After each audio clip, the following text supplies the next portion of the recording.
Hey, welcome back to 7-Minute Books.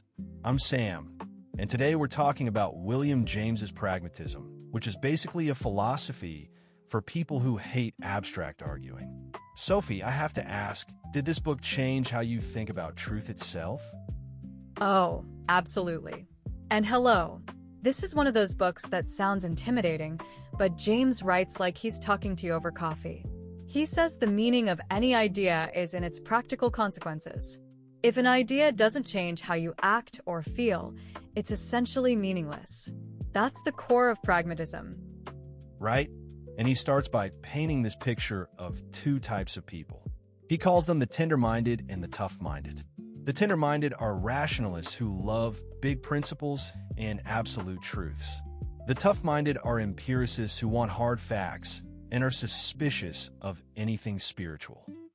Yes, and he says both have valid points, but neither is complete. The tender-minded can feel disconnected from real suffering, and the tough-minded can lead to a cold, bleak view of life. So pragmatism is supposed to bridge that gap. And the way it does that is by asking one simple question: what difference does this idea actually make? If two opposing views lead to the same practical outcomes, then the dispute is idle. That's so liberating. Exactly. And then he applies this to truth itself.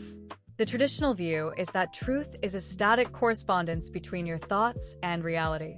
But James says no, truth is a process. An idea becomes true the same way a tool becomes useful. It proves itself by guiding you successfully through experience. I love that. So truth isn't something you find lying around. It's something you make. And he's careful to say it's not just whatever makes you feel good. It has to actually work in the world. If I believe the train leaves at noon, that belief is true because it gets me to the platform on time. Right. And this leads to his most famous and controversial idea, the will to believe. He says when you're faced with a genuine choice that can't be settled by logic, like whether God exists, you have the right to choose based on what leads to a better life. Yeah, and people often misinterpret that as believe whatever you want. But he's not saying that. The belief has to be a live option for you, and it can't contradict known facts. But within that, he argues that choosing hope is actually the more rational move. The agnostic who waits for proof is making a choice by default, and it might be the worst one. And he applies the same logic to free will. The determinist says everything is caused, so your efforts don't really matter. But if you believe in free will, you're more likely to act morally and try to improve things. The pragmatic test favors free will because it's a more fruitful hypothesis. That's so practical, and it ties into his view of the universe.